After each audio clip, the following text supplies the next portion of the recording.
Alright, we've got action. Boom! I'm Thundercloud, Repairian, and this is... G'day, I'm Steve Wordsmith. From the Australian Poetry Hall of Fame in Guyra. Tonight we've got a lovely night of warm Wednesday words for you from ourselves. I've been busy this week, I've written 12 this week. Oh, 12, you're doing well. Read them all out or not, but I also got one to start from my book, Lust in Nimbin. Ooh, Lust in Nimbin. And then I've got some other more contemporary Australian poets, John Graham, Jacqueline Buswell, Eve Lewis, they're both from Armidale Way, Gregory North, Australian Bush Poet of the Year. Oh yeah, many three times in a row. And from Island Literary Magazine here too as well, and that comes all the way from Tasmania. Yeah, cool, cool. Yeah. So all Australian poets tonight from the Australian Poetry Hall of Fame. Yes. In Guyra, and haven't we got a plethora of doilies tonight? Oh, what a fabulous sort of selection, mate. They're all colours, rainbow. All colours of doily, rainbow and everything, yeah. For sure. Which reminds me, a big hello to Gladys Wilson out there. Oh, for sure. Hello, Gladys. How you going? She's usually a regular here on Wednesday night at the Australian Poetry Hall of Fame, Wednesday Words, but she hasn't been able to get out because of the lock-up. Yeah, we haven't been able to see our lovely Gladys, but anyway, just say hello Gladys to you. And hello everyone else out there into the web. Yeah, I'd also like to acknowledge that we do have people that watch us from international audiences, James. We've got people from France, we've got people from the USA, we've got people from Netherlands. Well, and also on that note, Steve, an acknowledgement of we are on Bandwai country and sovereignty has never been ceded. That's it. That's it. Here in this land now called Australia, so we'll begin the night by a sincere acknowledgement of all the traditional owners of this continent, now called Australia at the moment, but actually whose sovereignty's never been ceded. So they're all never different nations everywhere. Never really been organised and such, but we still acknowledge the people of this land, don't we? And that sovereignty has not been ceded. All right, and with that, I'm going to start with one written on the 25th of January, the day before that so-called invasion, Australia Day, or Invasion Day, whatever you want to call it, but it was the 25th of January. There's a question, because our language English has words like I and you and his and he and she and hers and mine. Yes. And by saying this is my cup, is that a kind of violence, like denying it? It's denying other people. It's yours. It is. It's a separation of the English language. Well, a lot of the indigenous languages didn't have words like separation. So what did they use, James? What sort of words did they use? They used proverbs that are plural, that include everyone and everything. So an example of that is the word we, which is pretty much what they use for everything. We together, all of us. So in Bislama Pidgin, which is from Vanuatu, they say Yumi. Y-U-M-I. So it's us all together. You, me. Yeah. And it's a bit like the concept in Rastafarianism of I and I. Yes. We're all connected. And it is a powerful thing to say I am I. And the words up there in Bundjalung, they use the word Nulli. N-G-A-L-I. They didn't really have a spelling, but it was in we. And then Nulungar was we all together, you and me and all the animals and all the plants and all the planets and etc. etc. Yes. Yeah. And that is what it is. It's one love, one heart. One of all of us. Yeah. One of us all. Yeah, we're all just the universe experiencing consciousness from a different perspective. Sure. I'm here, you're there, you're over there. Hey. Alright, who owns the running water? Who owns the running water? Well, when they came here, they stuck fences up, right? Fences to keep the doggy in and the people out. Yeah, so defence and offence is an offence. And it stopped people wandering around and meeting each other and just going about their business. So they stuck fences everywhere and barriers, right? Yes. So you couldn't go hunting and that and pick up a kid. Exactly, yes. So who owns the running water? You got me. Me too. I am. Me too. Yeah. Well, I went for a swim in the Brisbane River back in 2014. Yes. Because there was this dolphin there, right? And there was this plastic packet floating down into the ocean, and I didn't want that to go out there and get eaten by the dolphin. Yes. So I jumped in the river. It was a Friday afternoon. It was warm, hot. Yeah. You go and pull the rubbish out. You don't want the dolphin eating. No, that's right. Well, this is what happened. Right. Okay. Give us the word. Because I was at South Bank in Brisbane, right? Yeah, I remember South Bank. Yeah. Well, then a copper came down and a security guard. Yeah. Right. Okay. They said you can't swim in there. Why not? It's a river, right?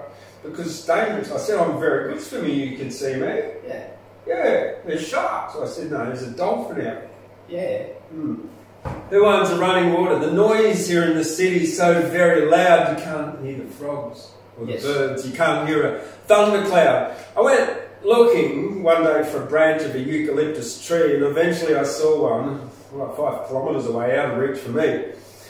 The same afternoon I went running down to the fake South Bank and I saw a dolphin in the water and my heart sank, for floating in the river was plastic everywhere. I stripped down to my undies and I dived right in right there. And I grabbed that plastic junk food pack and I waved to the dolphin and I swam right back. Well, the insecurity guard stood there and a trooper too with short cropped hair. They said to me, "It's dangerous to swim freely," and I asked the crowd what did they all saw, and the dolphin is what they roared. I said, "You saw me, I swim free, a good swimmer is what I be." And I asked the cop, "Is there a law preventing me swimming from the shore?" He answered, "No, but insecurity," said, "Corporate bylaws prevent thee. The corporation makes the law. 8 metres out from shore. The Crown that gave us all the powers, watertight, the land is ours, and if you don't like it, you can go. This place is fake, a tourist show." In South Bank, the homeless don't exist. Yeah. They get kicked out. But tourists can all get pissed. There is no eucalyptus tree, just a plastic beach to swim freely. The rock and mud flats are covered now, the docks and old homes all pulled down, and frogs don't like the chlorine water, and pythons can't live where they oughta. Crows and ibis live there now, eating garbage from the ground. The river cries, the birds sing loud, and the freeway drowns the noises out. And in the distant thundercloud roars, summer lightning thunder pours, wash away the concrete pain, grow eucalypt and frogs again. Yes, yes. So yeah, there's this imaginary line out 8 metres, like in the Brisbane River, that on that side you can swim on, but on this side it's owned by a corporation. Yeah. They reckon. They think. In their own brain. Yes, it's not really the way to go though, is it? No, it's an invisible line. You, me, and the water. Like a flowing river. It's like a border, isn't it? Yeah. It's border insecurity. Like one about defence. This is defence, keeping the doggy in, stopping the refugees running from sin. This is defence, imaginary line, and the sand the sand is a border and the land is mine. And without defence, dogs could be free, and without a border, we'd help refugees.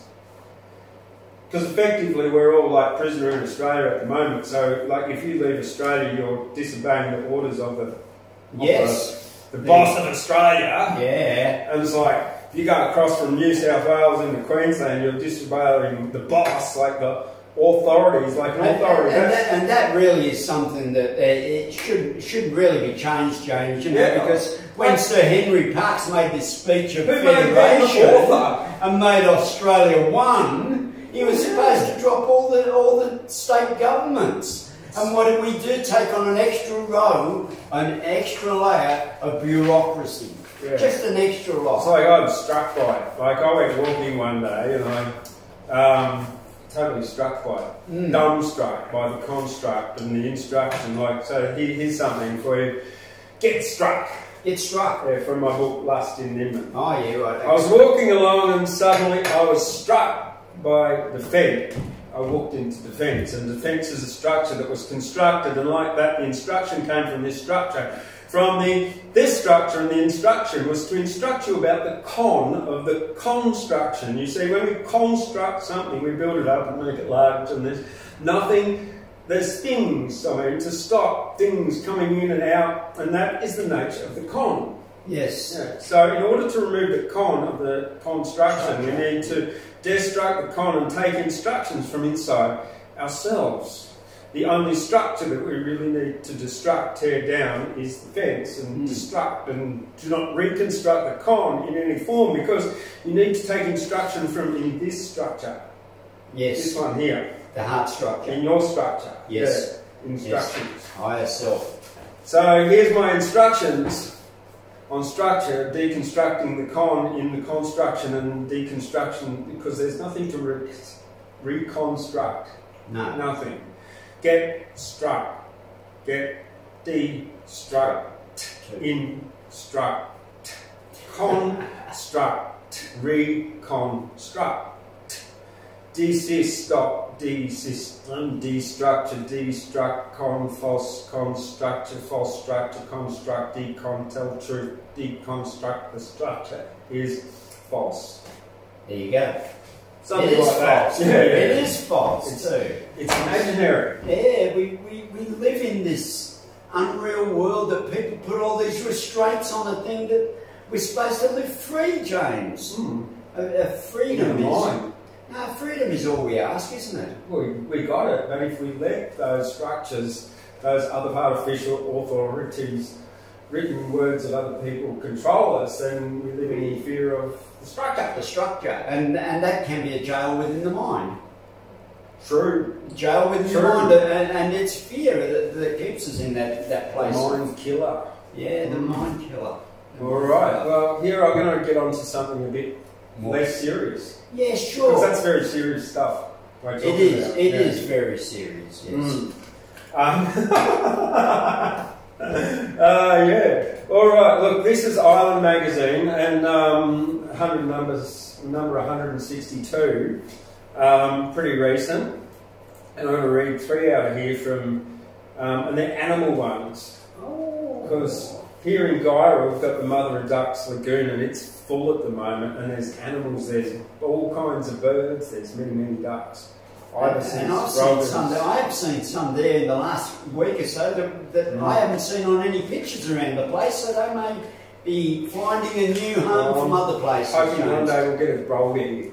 A brolga would be awesome, wouldn't it? Yeah. Yes, it would. Bring back the brolgas. Yes, for sure.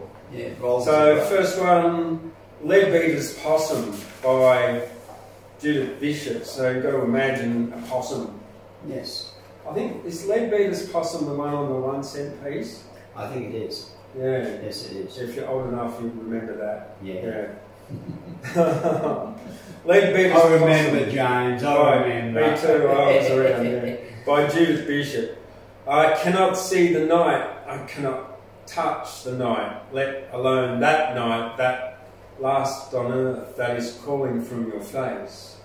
You are hunting for shelter, there are teeth in the night, and the map, it is missing, isn't right anymore. As in a dream that happened, we were running for life support. As the life expired, I was out of my wits, I was holding the box. Tomorrow was a tree hollow knotted with your kind small suns, bodies melting one to one. You are the earth now, rip the bark of the world, wind lifts and saunters, it is cold.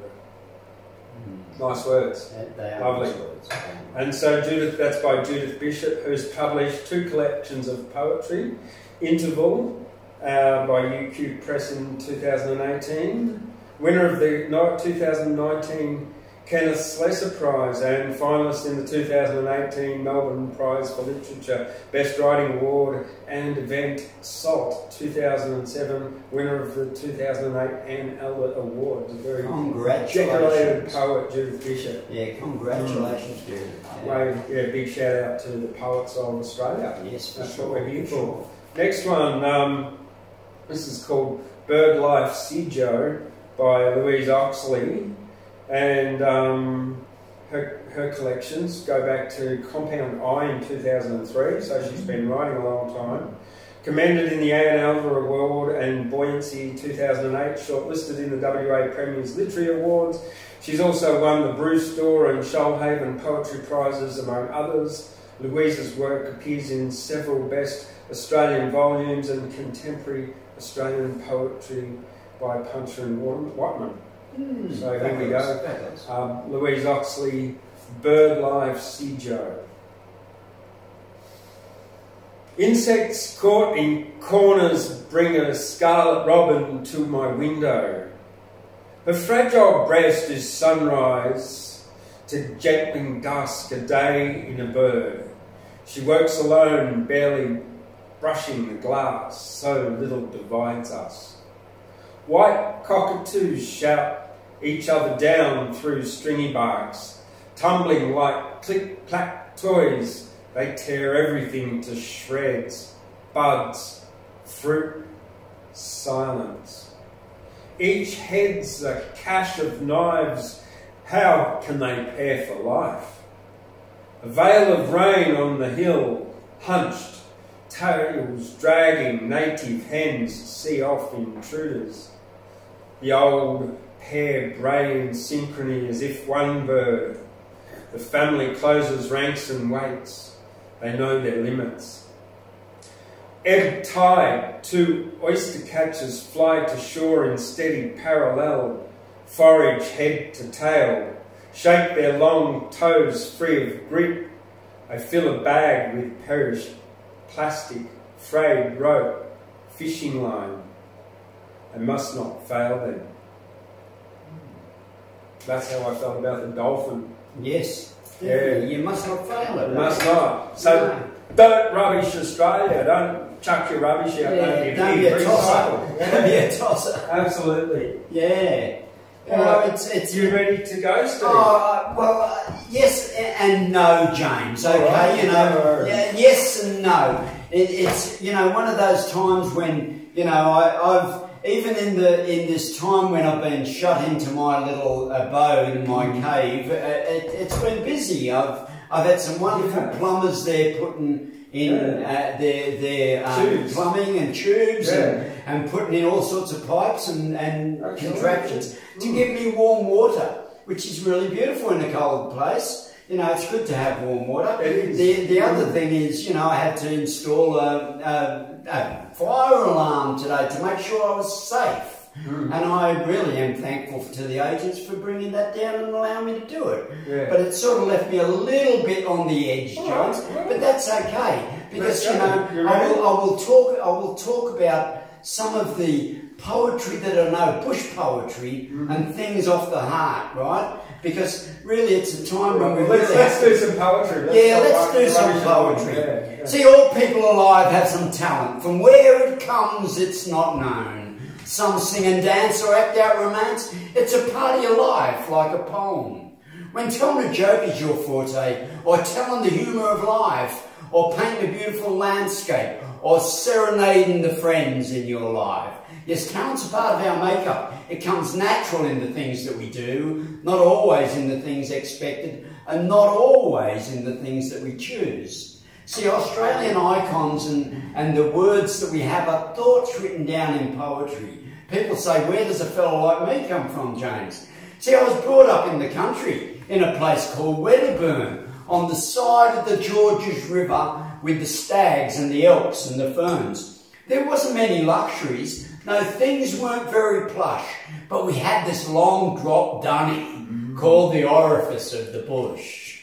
There's one thing that I know for sure, and I spent a lot of time just doodling in the dirt there, and I even wrote some rhyme. A place to fantasise and figure out, but everything was true. A hideout from the washing up like young lads often do.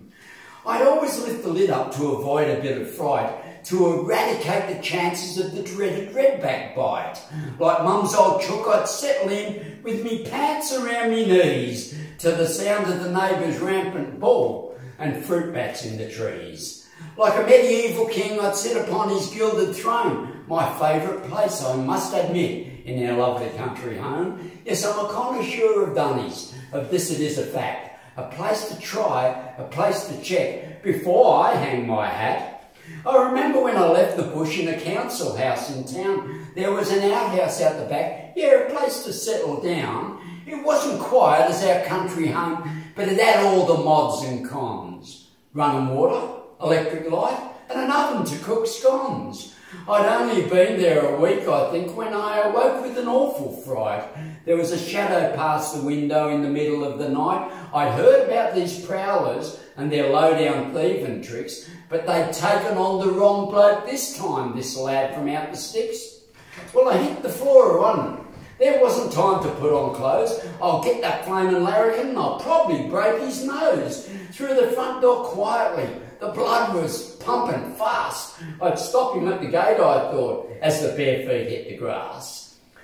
He was running up the footpath with his booty on his back. I'd played rugby in my school days and I'd stop him in his track. Well, I hit him round the ankles and he had nowhere to go. Yeah, I dropped him like a dunny lid and all he said was, "No!" The smell was something awful. I'd never live it down. I'd nailed the poor old dunny man and I'd dropped him on the ground. There was excretion all across the grass and right across the road. The lid had left the dunny can and he dropped the flaming load. Well, throughout my years of wandering, I think I've tried the lot. There's the environmental sound ones, there's flush lavatories and there's pots. There's collectors of pubs, of pins, of bottle stamps and plants, but I'm the international. No, universal secretary of the place you drop your pants. I've tested loos across this land and I've tried the loos abroad. There's the ones you pull the chain on, there's authentic ones, and there's frauds, but there's nothing in comparison when you have to strain and push as a good old Aussie dunny and the orifice of the bush. Yeah. That's something I wrote many years ago, James, when you know, I was involved in setting up the oracles of the bush in Tenterfield, yes, which a lot of poets visit now and a lot of people visit, and it's, you know, it was that iconic little story that I wrote for the oracles of the orifice of the bush. Yeah. See, a bit of shit for us. Yeah, a bit of shit. You've got to drop in a bit of shit every now and then. You know, one of the things I used to fart. I do, yeah, not another farter, you know, James the Artful Farter, he even uses it in his show. See, you know, there's many stories that we may tell, you know, of different things, you know, and yeah, there's a story I heard a poet called John Best do, and I think it was by that famous poet Ogilvy. See, I met him first near Warren, working on a starved-out farm. He was skeletor and sallow, lean of shank and long of arm, wide lips and flared-out nostrils that bespoke his native blood. A battler, scratching hard existence in this land of drought and flood. But he won a tight survival, chasing rabbits day and night. He had no gun or ammunition, used to knock them out in flight with a waddy for a weapon. Junk or rock was just the same, and he'd grab that groggy bunny and he'd say, that was deadly aim. Seldom off his target gave those spielers little rest in them knock-em sock-em alleys in the showground out the west. The day that I enlisted, he was standing next to me, and I heard him tell the captain that his name was Darky Lee. Or often quiet and moody, lonely in a crowd no doubt, or perhaps the dip of colour made him feel the odd man out. But he was a willing soldier, and a dinkum cobber too, like the night the MPs caught us at that spy game in the loo. Yeah, he nailed that provost sergeant cold as any side of meat, with a well-aimed whiskey bottle at the range of 20 feet. Mighty quick we were escaping, and I heard our mate exclaim, as we scarpered through the alleys, fellas, that was deadly aim. Then our mob embarked for service to a land across the sea, where the final call awaited for that bloke called Darky Lee. Yeah, it was at the Flanders dust-up, at a place called Blardner's Court. We copped a bad position, yeah, men cut off without support, and that enemy machine gun keeping up a steady fire, safe and sound in their encampment beyond barricade and wire. Flat we lay like bloody lizards on that piece of shell-raked plain, and that enemy machine gun pelted lead like summer rain. Well, our choice was die like heroes, or the white surrender flag, when our officer decided it was time to sky the rag, taking a choice a German prison, or a group of unmarked mounds, when this bloke goes racing past me like a hare before the hounds strike me blue, but it was darky, like an emu crouching low. In his right hand was a grenade, swinging ready for the throw. No cover to protect him, dashing, daring as you please, where those Mitchell houses chattered and the bullets hummed like bees, and fair into that enemy gun pit he dispatched his first grenade. Screams were heard from brave men dying as that scarlet blossom burst. Then he sent 'em up another just as quickly as the first, German gunner or a rabbit. It was all the same to our champion Bundy Chucker. He maintained his deadly aim. Then a dying spurt of gunfire rang the bell on Darky Lee. By the time the medics got there, he was very nearly gone, though his belly parts were punctured, his heart was hanging on. And in final grief we listened to the gasps that shook his frame, and the final words he uttered, "Fellas, that was deadly aim." Just another unsung hero gone unhallowed and unsung. One of many number when the final curtain rung. Native son with small ambition. Oh, our heart's decree. A soldier in the true tradition. Rest untroubled, Darky Lee. So who wrote that? Ogilvy, I think. Ogilvy. Yeah. Oh, he's one of them anon. Oh. You know, he's a poet, but yeah. You know, yeah. And I saw it done by a man called John Best, and I thought, oh, that's an interesting sort of a story. I'll tell that story. Well, that's about World War One. It's about World War Two, actually. But to me, it was as a German prison, right? Oh, yeah. So you know, to me, though, World War One. Yeah, well, maybe it was. I don't know. But you know, sort of, you know, one of the time things. Ago. Sorry. Yeah, one of the things. Yeah, and I wasn't there neither, James. You know, I'm not that friggin' old. I'm pretty, you know, I'm young. Here I got some from Greg North now. Oh yeah, good. August. Greg's always humorous. Yeah, he's good. Okay, so these are poems about August. Now, August is August, it's reversed around the earth, it's noble, honoured, kingly, of inestimable worth. And if you're wondering why, well, it's the month of my great birth. So it must be Greg North's birthday this month sometime. Oh, he must be an August lad, eh? Yeah, well, he's 1 year older than last year.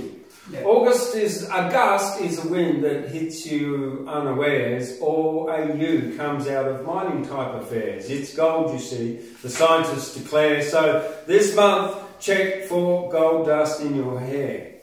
And today is really the first of the windy August winds. I was like last night, they were 45 kilometres an hour here in Guyra. Yeah, right. So weather report for the Guyra. Well, you did do a weather report, and it was right on, James. Yes, it brought you right on. Well, out there at the moment, it's blowing around about 20 kilometres an hour. The winds.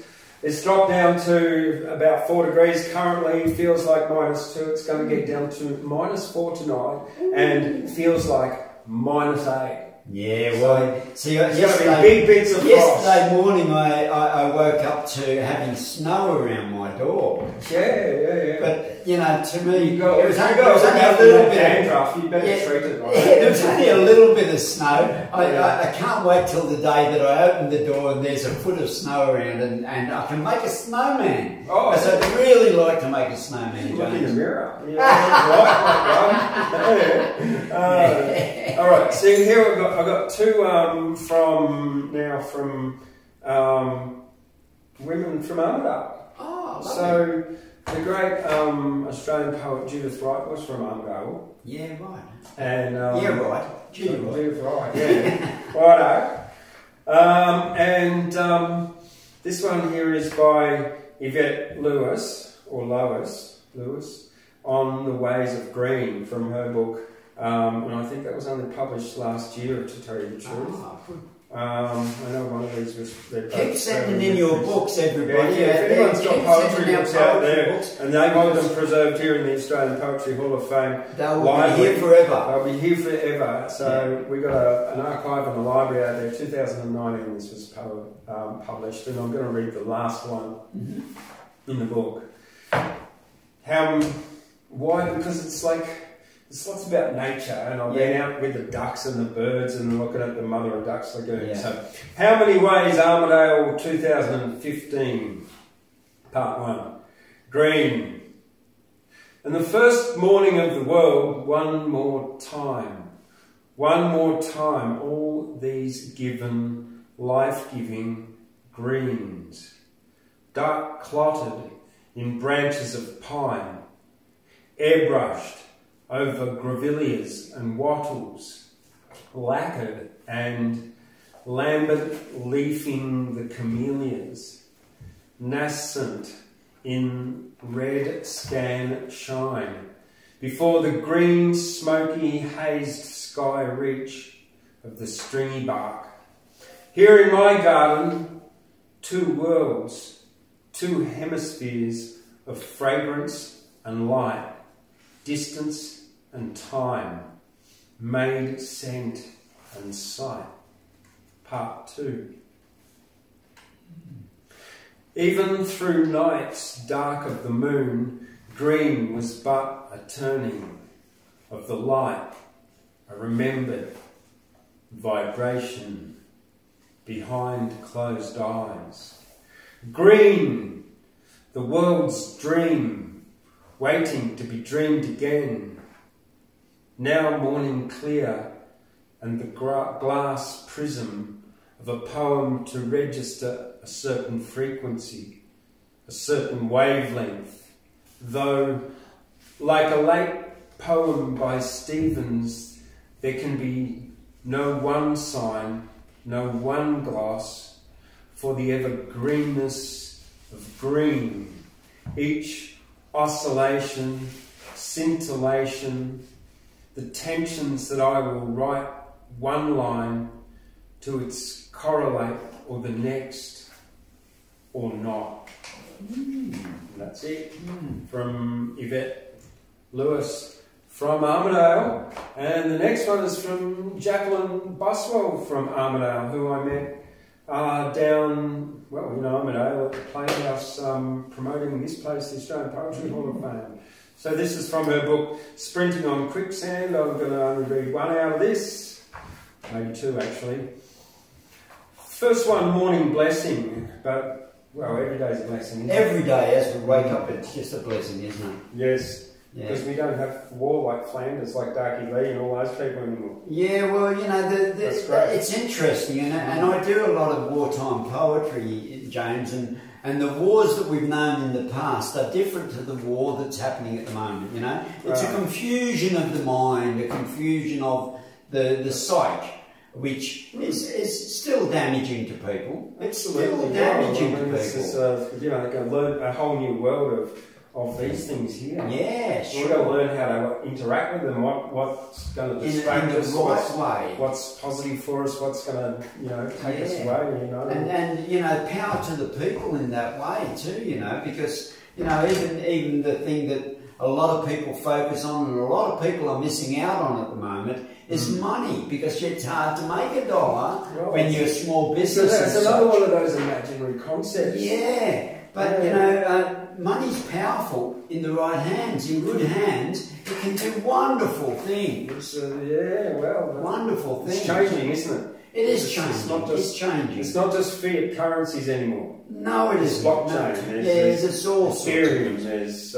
Ripples. There's there's many different Bitcoins. ways that we do things now, isn't there? And you know, really, it's good to see new concepts coming out, James, and being able to peer-to-peer trading. Yeah, to trade. You know, without banks in the way. Yeah, without that middleman all the time, or without the money being dragged out of the system. Allow it to trade. It's you know, trade is what we need. Yeah, well, if you want to, you can go to GoFundMe and donate to the Australian Poetry Hall of Fame. So we're still here after COVID. Yeah, so we can do great things here. It would be really good to see some funding come this way, James. You know, and always people are welcome. You know, I'm sure. You know, it's going to only be an easy thing to lay out the numbers so people can donate in some way or help to assist. Yeah. All right. Well, let's move on. So, morning blessing. May the breath of the life sustain me. May my feet walk far, dance along.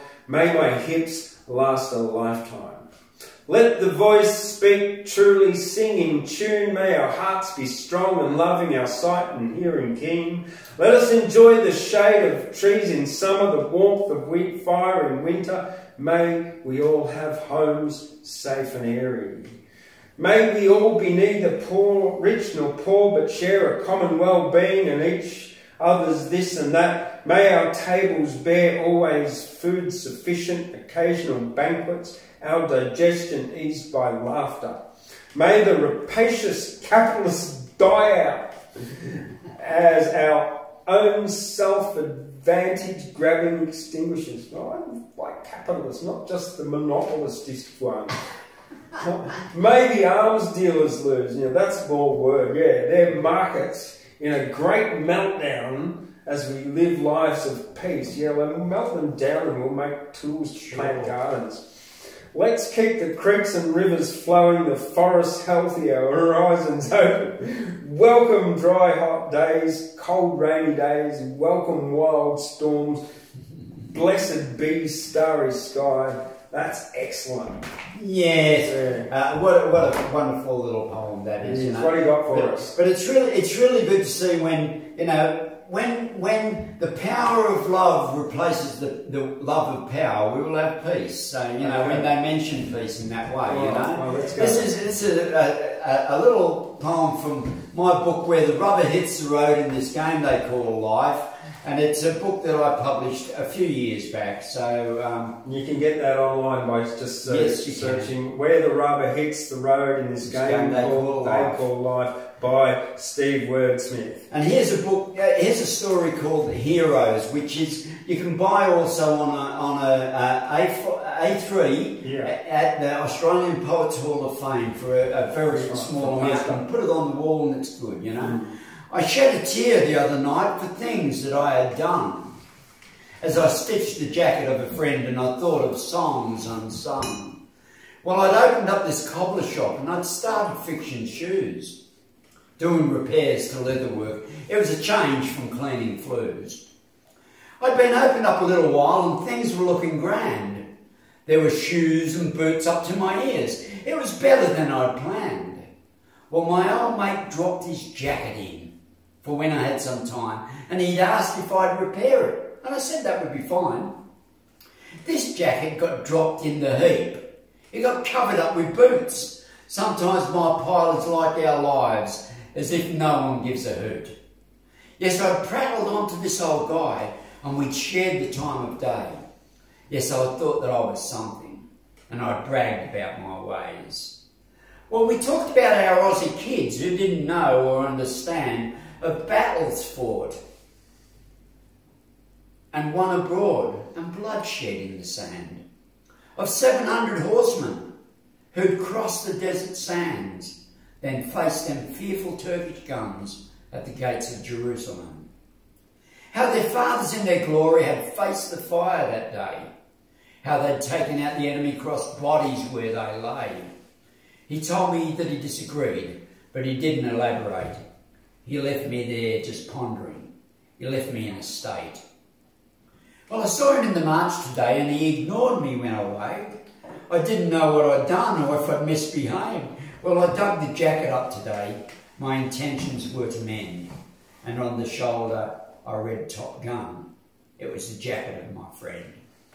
When Tom Cruise made the movie and they christened him Top Gun, and they showed us of his struggles, but really he's got none. And then you meet a humble man who's Aussie through and through, who fought to keep Australia free. I'll call that man True Blue. This fellow was a real Top Gun, a pilot of renown. He'd fought the Hun up in the air and he'd fought them on the ground. Well, heroes are in the movies and it's hard to understand. We watch them on the big screen and we think they're Superman.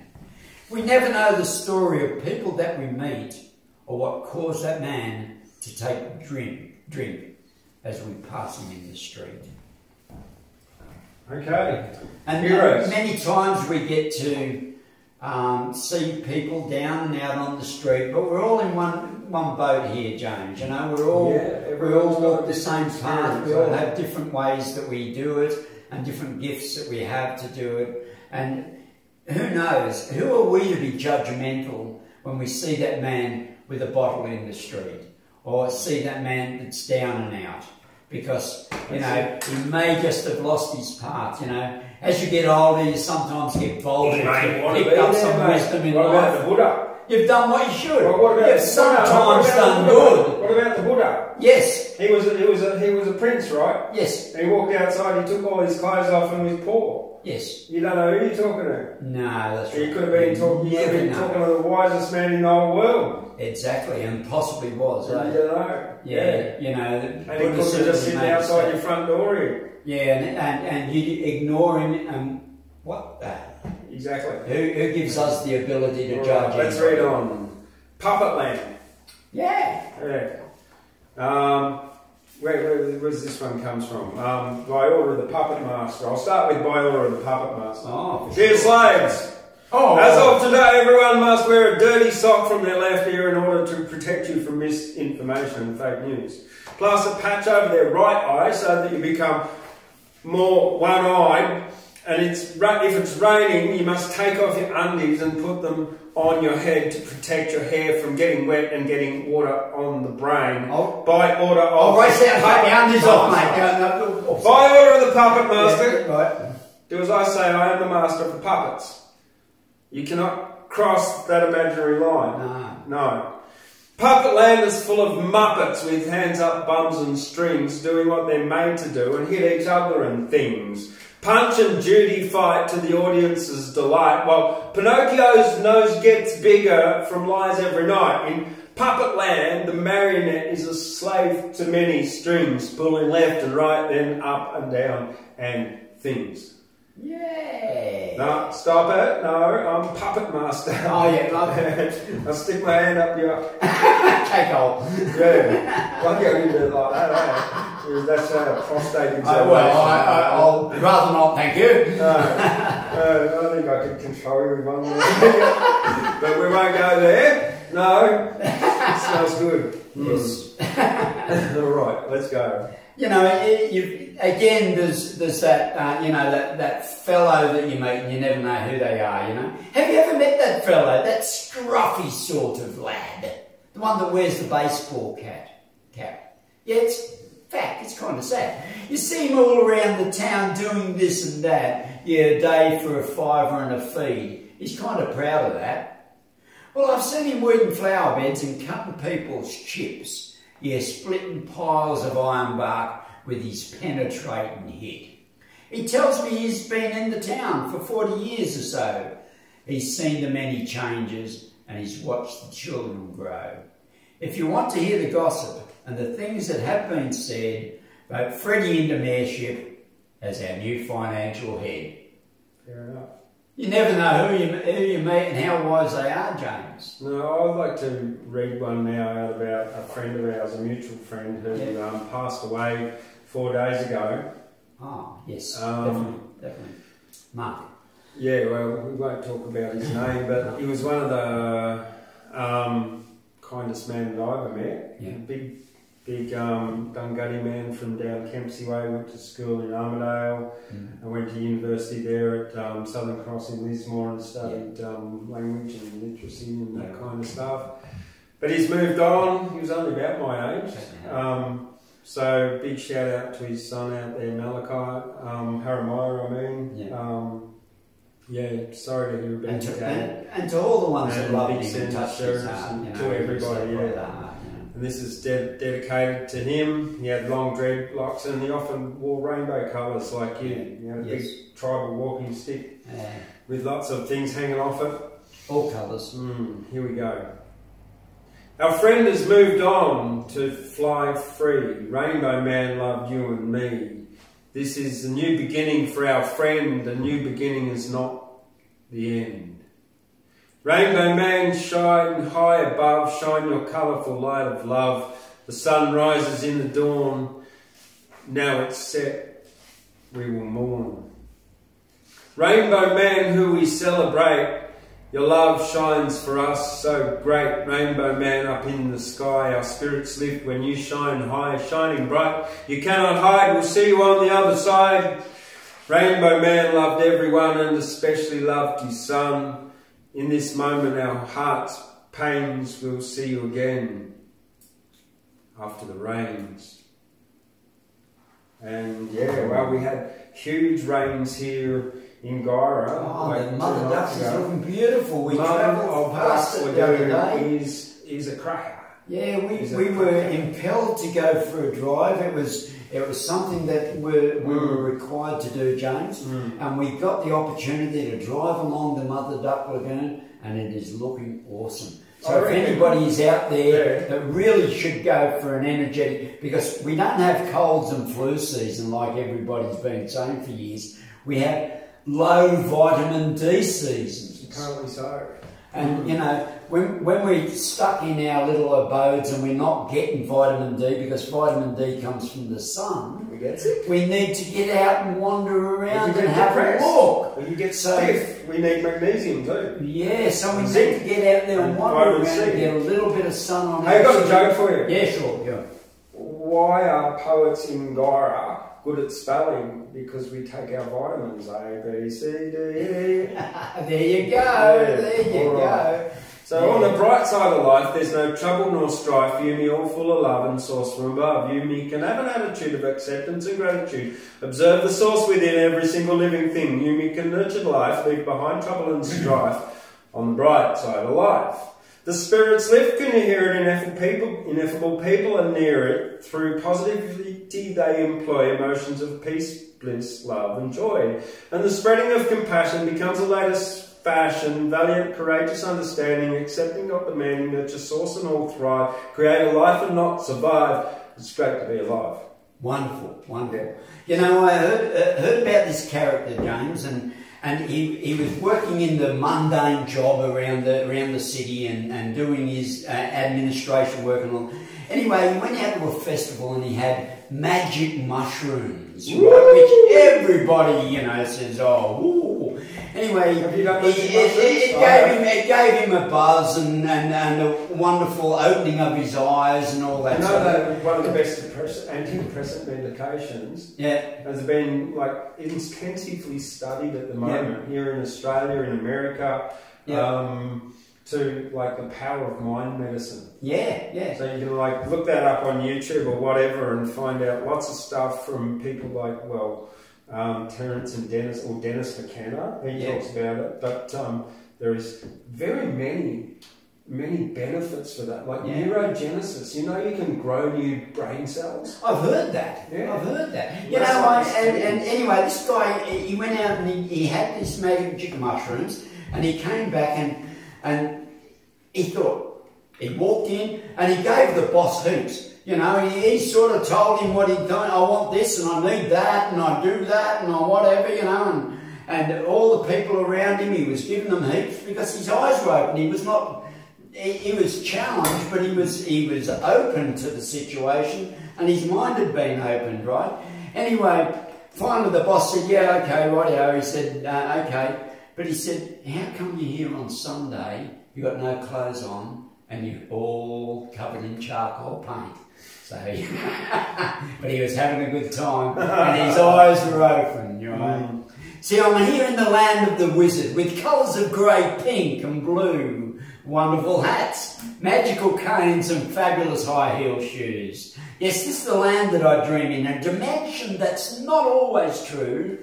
I'll give you a beat on my red flashy drum that will make all unreality true.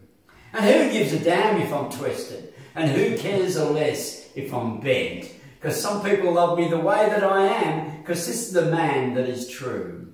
Yes, I live in this world of the party, of limerick verse and of plays, making the best of all, every time with all of my friends in the haze. All right. Here's one from, where am I? All right, another one about love and compassion. And I'm going to use that word you, me again. You, me. You, me, we all together. That's a quick one. Yes. Love and compassion could become the new fashion. We could love each other with respect our passion. You, me, have no judgment. You, me, nurture all life. You, me, thrive all together. You, me, have no war or strife. You may all work together, rich of spirit, no poor. You may love unconditionally, accept each other forevermore. We could all be happy in the spirit of joy and peace, sharing an abundance of love, compassion, and bliss. Quick one. Yeah. Over to you. Well, see, I always reckon there's an equalising factor. There's an equalising factor that makes us, brings us all down as Aussies, and we most of us do it, James, right? You know, there's nothing more normal than going to an Aussie barbecue and not devouring flies. You all thought it was Federation and Henry's pompous speech that broke the class distinction of this land. Well, I tell you by my reckoning, it was something more profound. It was in his hand and his almighty plan. It was the equalising factor that makes us all the same, whether your nose is stuck up in the air or you sat here in the rain. You don't know where they've been and you haven't got a clue, but if your number's up, my friend, it's going to get you too. There's things that people say and things that people do that equalise us fellas and define us through and through. But there's nothing more Australian in anybody's eyes than going to an Aussie barbecue without devouring flies. So put yourself in the picture. You're dressed up, you're looking smart, you're on the best behaviour, you're trying to look the part, you're talking to some ladies, you've got your hand around a beer, and the little black intruder does a number in year. What about the reaction? You're down the cattle yards, the auctioneer is spieling and things are moving fast. He stops to take a swallow of air to give him breath, and a fly goes up his nostril. Well, you simply know the rest. While serving in our forces, we have this special task. It's called equalising eradication duty. It really is a blast. You wander around the perimeter with a SWAT and either mitt, and if a fly gets past the sentries, you're really in for it. That'd be a task, wouldn't it? When you're an Aussie soldier, you really are controlled, even in the deepest jungle or when you're on patrol.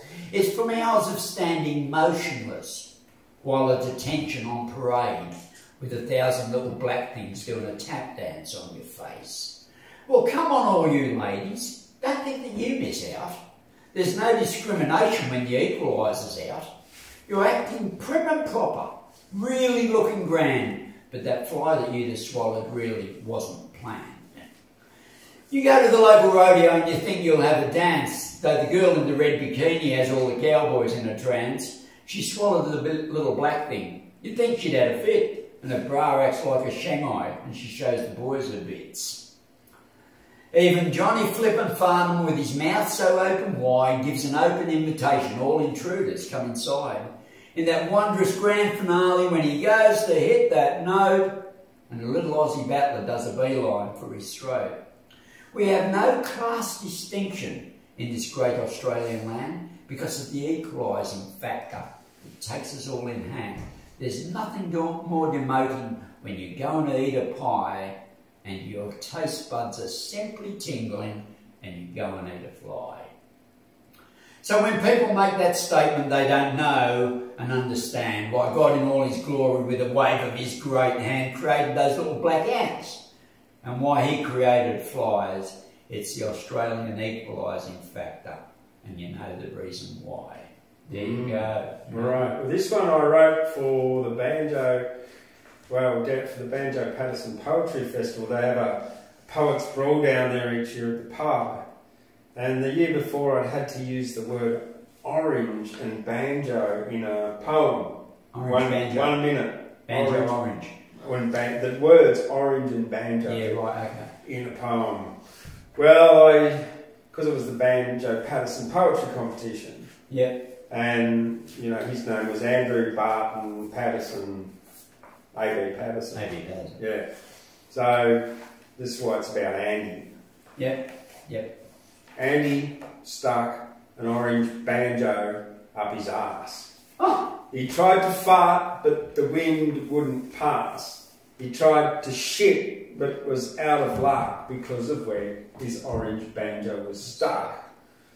So he pulled it out all covered in shit, plucked up the courage and started playing it. Sex Pistols covered, playing like a punk. The music was great, but his orange banjo stunk. Andy took his orange banjo to the Lord Anson pub, started playing it and ordered up some grub. Waiting for his dinner, he made up a silly song, played it on his orange banjo, and he sang it all night long. The song was about how an egg and a fork had a talk, and the egg was beaten and whisked by the fork. But there was nobody in the pub to listen to it. They all left when he arrived because his banjo smelt of shit. Yeah.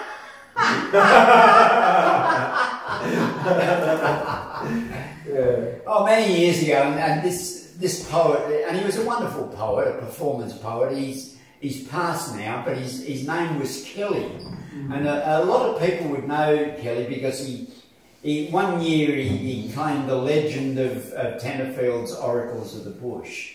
But he was a great mate, and he was a powerful poet, you know, in the performance that he did. When Kelly hits the boardwalk, you're in for a big surprise, spinning heaps of bull dust and spitting out the lies. I'd been watching this here Kelly to see where he gets his drive, with a smile as big as the outback. It's good to be alive. I'd watched him wound up like a clock before he had his bout. But when the green flag dropped, he hit the stage and he really had some clout. I think I know his secret and what makes this live wire tick. That extra bit of something that makes his performance kick. Well, I followed him the other day as he headed down the track, with his heavy-duty jumper leads flung across his back. He climbed this high-voltage power pole. He really had some class. He crossed the wires, sparks flew out, and he jammed them up his arse. His hair stood up, his body shook. Well, he got an extra jolt. He took off like a headless chook, like a flaming lightning bolt. There's characters like Kelly that endure the space of time, shining like a light bulb and put life into his rhyme. Kelly is a legend in anybody's eyes, known for climbing power poles and telling heaps of lies. Okay. Well, some poets do tell lies, but most of them are truth, James. Yeah, well. When we write from the spirit, you know. Sometimes when we perform, because we do humorous poems and icons of this country and such, sometimes we'll stretch the truth a little bit, but the truth is truth. Yeah, I don't think you could put a banjo up there. No, I don't think you'd get a banjo up an arse anyway, you know. It would be a challenge. It would, yeah. Yeah, for sure. This bloke called Andy played a banjo, and he played it with an orange. Andy wrote this song and he went to the Lord Anson pub in Orange and he sang it all night long. Yeah. An egg spoke to a fork and asked, "Is it me you want to eat?" The fork replied, "I don't eat eggs, but I like to beat." He put the egg into a bowl and he gave it a whack, and the orange yolk oozed out of Humpty Dumpty's crack.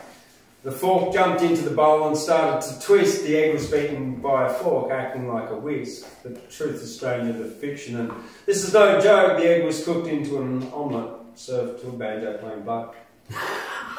There you go. Yeah, and another one, the original Andy poem that I wrote was, those three out there, I wrote those 2020, or 2020, last year, when I went down there and discovered this place. This one I wrote in 2019. And the original Andy banjo player. Banjo Andy. Andy played a banjo with an orange.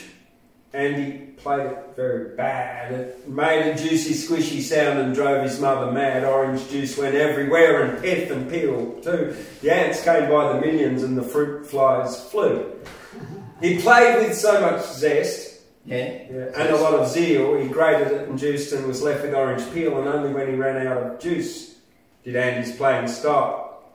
So he contemplated his navel and bought a kilo from the shop, playing Orange Crush, that song from R.E.M. He played every single orange till he juiced a lot of them, and he bottled it and he marketed it, and he only ever told the truth under the trademark of Andy's Banjo Orange Juice.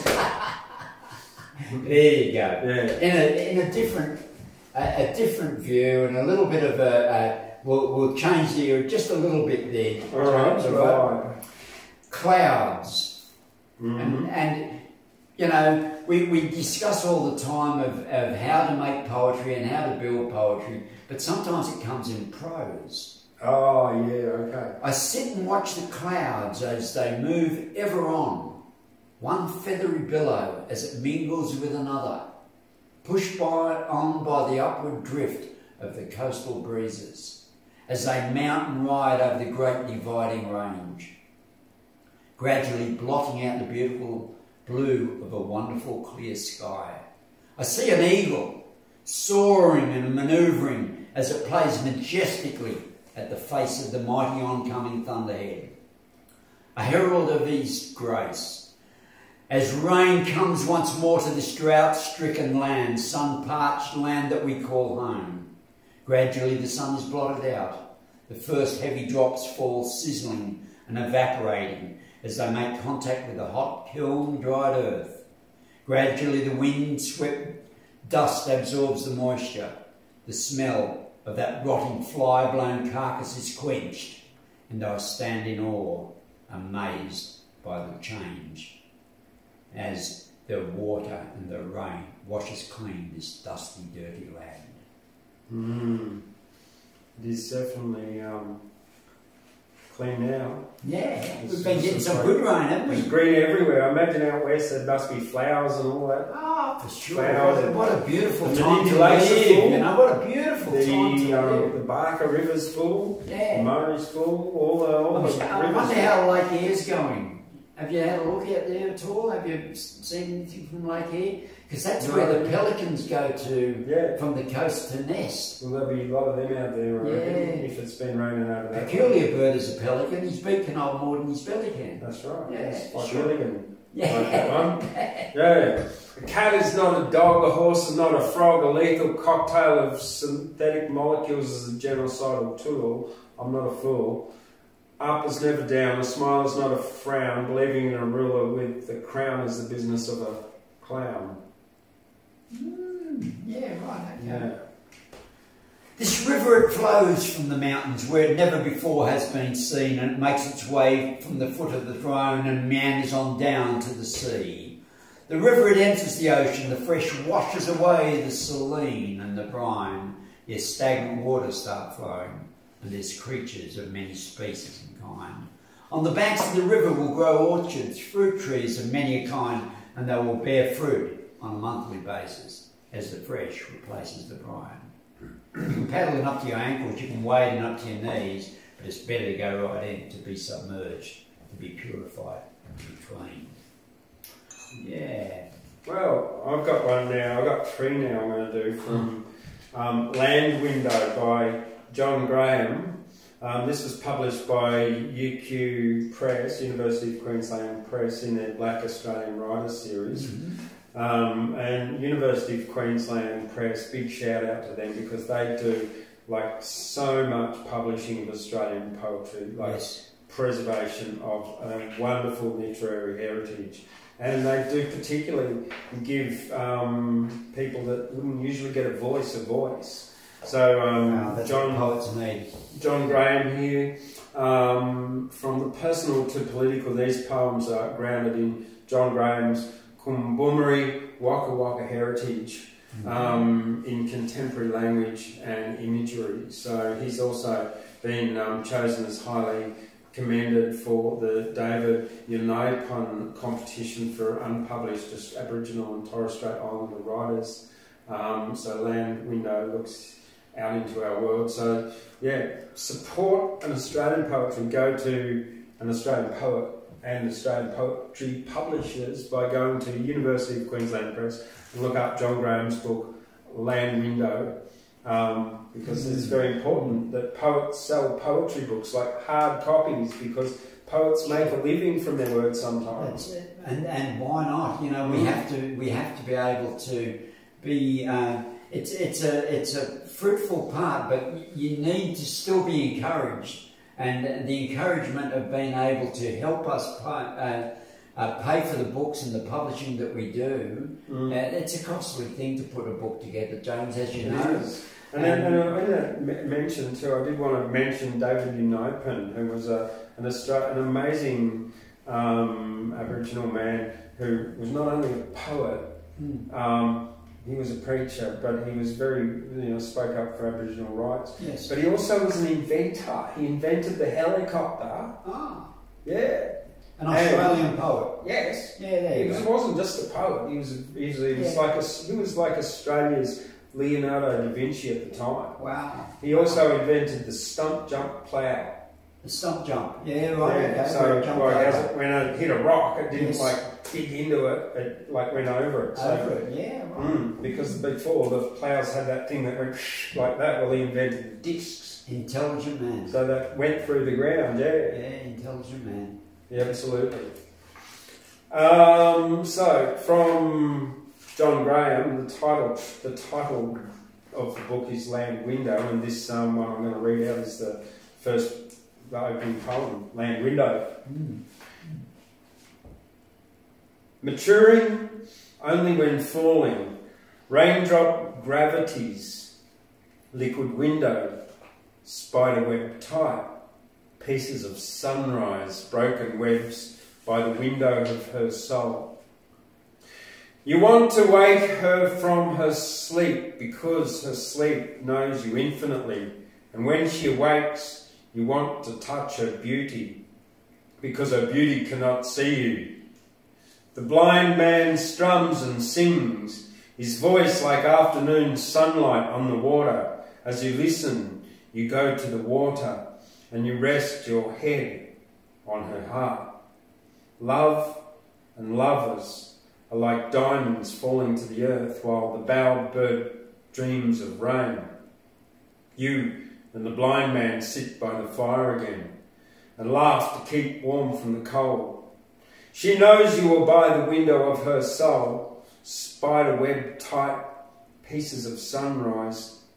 You broke the webs by the window of her soul. Wow. Lovely, hey?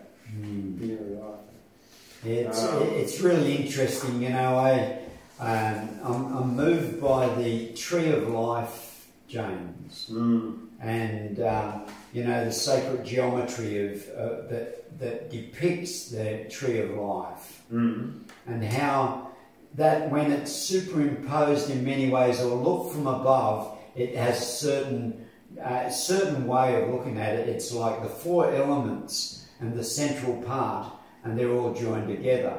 But if we multiply that and then twist it, it makes up the human DNA. Well, that's right. Yeah. And to me, as we travel into the fifth dimension, I think we need to be aware of meditations, the way we come into ourselves and understand who we are, and the walking into the sacred geometries that we see, and keeping these things in our heart, because... Well, I'll get on and read these. Get onto some poetry. Water spirit, beneath the crystal clear water, life is a golden brown journey, velvety leafy shapes to still. You brush by them like the breeze they once knew, they'll again know still. Echoes of rustling songs are the shadows of trees creeping across the pond. You decide to change at sunset and walk the earth in human form, your senses knowing and long. When you move through the cool air, life is a golden brown journey, velvet moths no longer still. You move through them like the breeze they feel now, they'll again feel still. Somewhere tonight, the water spirit is smiling, maybe near a tree where the leaves are falling still. Very nice. Next one, Power Cloud. Power cloud rolling in, power cloud rolling in. The future's far and fallen in. That's why I give and learn. Won't give in. Power cloud rolling in. Power cloud rolling in. The children need and look about. That's why power cloud won't die out. It's raining then, it's raining now, it's raining when. That's why power clouds through thick and thin. Power cloud rolling in, power cloud rolling in. Nice, nice. Lovely, yeah. A little poem from the local area to where we both know quite well, James. The northern rivers and the area around that. And what's this called? It's called the Rambling River. Okay. Near the rambling Richmond River, where the ghosts of cedar barges rise from derelicts and skeletons, telling tales of years gone by, of the early cedar cutters who braved the coastal ranges to reap the valiant harvest at the massive forest side. But the years have passed so quickly, and the banks are now near barren, through the mighty Richmond Valley from Nashua down to Coracai, and the river's seldom used now for transport or for pleasure, and the water's brown and mud-stained as the land gives up the fight. From years of torrential downpours it's caused the land erosion, and floods stole the topsoil, but the big scrub held in place. Where once there was an abundance of the fighting Richmond black bass, now from the murky muddy waters comes the catfish and the eel. Yes, the Richmond's only one place in this wondrous world around us. The man has taken over and he's stirred the flaming pot. But he'll reap his just deserts though when he plays with Mother Nature and she says the game's now over and starves the bloody lot. Yeah. Starves a lot. Well, this is I don't think that is right. I don't think that is right. And really we have to question some of the words that come out in poetry, James. Because, you know, to me, we are going into we have the most fabulous, abundant country. We have everything that we need. Yes, so we've got two routes. We've got the technology route, which frees us up for more time. Yeah. And we've also got the other route, though, which was the indigenous of this land had a lot of time as well. Yeah. And we could either go down the negative techno-bureaucracy side, or we can go down the spirit side. The spirit side and the walking in the heart. Yeah, well, this is about a parable. When you open up your eyes to realise, you can go down through there. Yeah, what are lies though? Because each one, Anyway, let's move on. Many thousands of years ago, there was one tribe. Yumi all worked together because Yumi were all on the same side. But then came the great separation, and language was broken. And through division of information wasn't sung and was spoken. The words I and you and he and she and yours and mine, ownership, possession and separation all the time. The masters of the language, known as the authors, created a story of separation where some were rich and others were called paupers. The class of rich called themselves the technocratic bureaucrats, and behind closed doors referred to the paupers as sewer rats. However, the paupers went in outside and had fresh air and sun, left behind the techno-bureaucrats and went for a run. Yep. And all that remained were the techno-bureaucrats saying mine, mine, mine, but the paupers sang and danced and played and had a joyful time. Partying in abundance in the bush without their phones. No internet, no iPads, Netflix, but simple happy homes. And the paupers walked barefooted without masks or shirts, but the fear of the technocratic bureaucrats made their heads hurt. The paupers sat by rivers fishing, watching ducks fly in the sky, and the techno-bureaucrats sat at home staring at screens and would be in fear and cry. But the paupers were tan, fit, healthy, strong and not frail, and the techno-bureaucracy, they were like in a self-imposed jail. And the paupers all made new language and that they could all speak, one pronoun, Yumi, and they got rid of words like time and week. And Yumi decided that life was about joyful, free spirit of peace, bliss and affability, but the techno-bureaucrats didn't hear it. They were glued to glowing screens filled with fear and separation, fixated on information and never changing their situation. And the moral of the story is, you can create a life that's great, so long as we all work together in freedom, not to create, not separate each other with machines and the language of scarcity and fear, and you may all work together and create abundance of spirit is here. That's it. That is really the nice. Moral, there's an epilogue to this. Oh yeah, sure, let's go. Because this is really a bit like what happened between, say, when they're separated into Lemuria, who followed the spirit line, and Atlantis, who followed the technology line. Well, they pushed the button and destroyed themselves. So the techno-bureaucracy eventually became so big and unwieldy that someone created a giant continent sinker. A continent sinker? I know. And one of the techno-bureaucrats thought it would be a good idea to press the button.